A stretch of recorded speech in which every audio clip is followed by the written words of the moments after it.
Hello everyone! Apologies in advance, there is a lot of noise pollution today. We've got egg songs going on and traffic and all the like, but it is a pretty big weekend. Surprisingly, it has snuck up on me. I have quite a few things to do. The big thing is finishing prepping the beds to plant out this first succession of hardy annuals. It feels like it's been forever since I've been outside working with the plants and showing you guys what I've been up to. So today I am jam-packed and my schedule full of things. So I already put some stakes in the ground over in the new beds because you want to do that before you plant anything out. Learned that the hard way last year. My beds aren't 100% ready, but these need to go out, so kind of scrapping the layout and just doing what I need to do. A little update on how things grew. Feverfew Magic Single did great. Virgo's very slow, so it's still actually growing inside.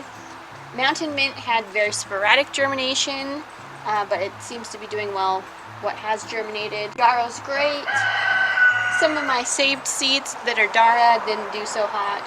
And this Rebecca is really needing to move out. I already pinched the snapdragons, so we're good to go. A few things I'm doing differently this year. Still using stick stakes because who has a budget to buy stakes? Not me. But I am not going to use landscape fabric this year. I'm just going to plant right in the ground. Something about it just made the soil not seem that healthy. So I'm going to just give it a try without it. Hopefully the weeds don't destroy me. But you know, I think I did a decent job weeding and I've got some leaf mulch here. So we'll give it a try. I will say it's already making it a lot easier to plant.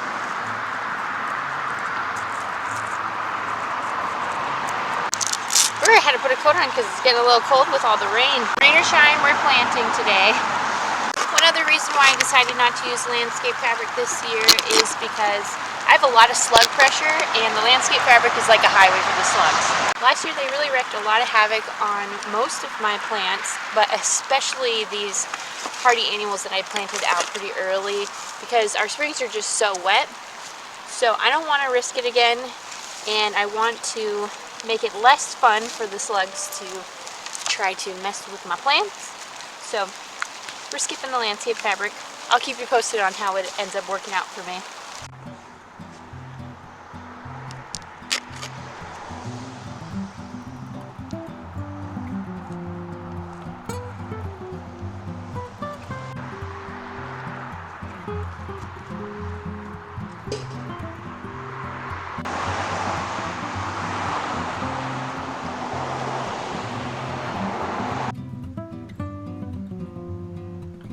So my math suggested that I should fill up pretty much this whole row with snapdragons, but I only filled up about 3/4 of it, so I must have planted a little closer than 9 inches spacing.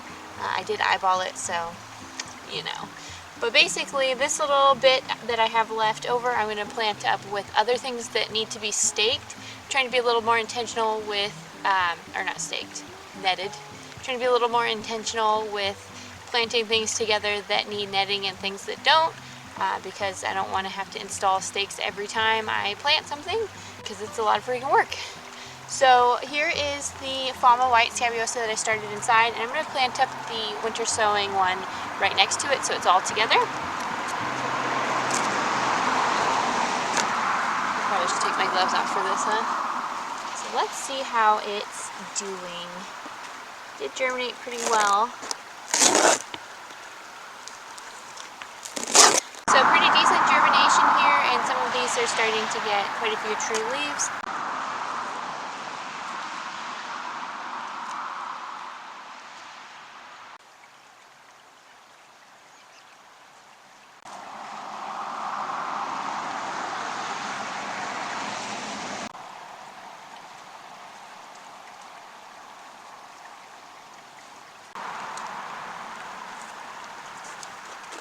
Alright, clean this up and use it for another round of winter sowing. So the last thing that I'm sowing in this row for sure getting netting is my Dara. And I saved the seed from my plants from last year, and I had pretty sporadic germination, but it's fine. I definitely planted way more Dara than I needed last year, so I think this little bit should be okay for me. I give Dara 6 by 6 inch spacing. Also, Dara gets super tall for me, so I'm planting it on this end of the row because this is the northern side of the row, so the sun shines down at an angle this way, right? So it shouldn't shade anything if it were to grow taller. That's something to keep in mind when you're succession planting, is that you probably should run your beds north to south to get the maximum amount of sunlight, and then you should probably plant taller things or your first successions on the northern end of your rows and then work your way to the south.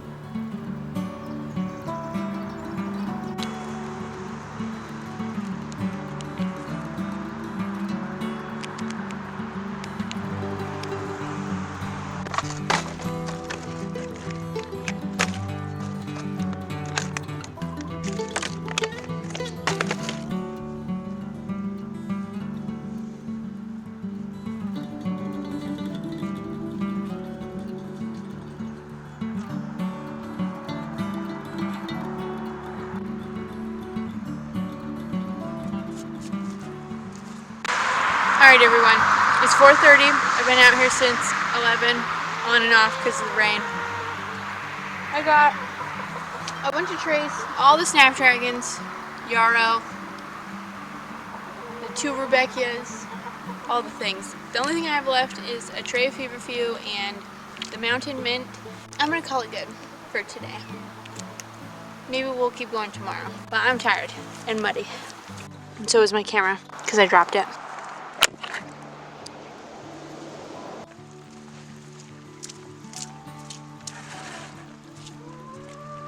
Hello friends, it is Sunday, it's the next day, and the weather is really putting a damper on my plans. So I still have, I wonder if it's in the shot, the feverfew and the mountain mint to plant out, but I can already tell from the way that the mountain mint is just sprawling all over the place, it's definitely going to need to be staked. But it's a little difficult to do that when it's constantly raining. And that's the forecast for like this whole next week. Of course, it's going to say it's going to rain and it's going to be sunny all throughout the week when I'm at work. And then as soon as I get off, it's going to rain on me. Watch. That's what it's been doing for weeks. I still have things to do that I can do that even though it's raining, which is pot up this mahogany splendor that I sowed in these trays. These are actually carry out to go containers that are pretty durable. So I thought, that's a nice tray for sowing seeds, right? So now that these have germinated, I'm going to pot them up in their own pots and keep growing them under the grow lights. Mahogany Splendor was one of my favorite greeneries last year, so I have a whole bunch of these. I actually got the seed from Territorial Seed, and I had like 100% germination, which was awesome. So that should be like 25 or so plants. And I'm sure you can see, but my winter sowing has gone very well. Everything has germinated except for the Lisianthus, and I did have somebody comment that winter sowing Lisianthus probably won't work because other flower farmers have tried that, and yes, great advice, don't waste your time, it doesn't work. Some of those things that I have just struggled every year to get to germinate, like verbena and bee balm, germinating wonderfully out here in the winter sowing. So I have pretty much just left these inside because, as you can tell, it is very wet here, and if I had left these outside they would be completely soaked. So they get double greenhouse effect. Seems to be working out. And in case you care, I have been winter sowing vegetables for my vegetable garden, kale, cabbage, broccoli, and I'm getting really good germination. So very happy with the winter sowing. Let's see how it continues to work out, and hopefully I'll have some really strong plants. It seems like spring has really snuck up on me. I can't believe it's just in a couple weeks here.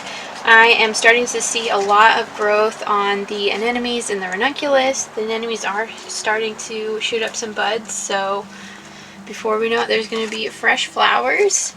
So I am still working in the background here. I've been potting up some dahlia tubers to take cuttings, so I'll put a video out on that. It's just, spring is coming. I'm going to finish potting up this Mahogany Splendor. Thanks so much for watching this week's video, and I will see you in the next one.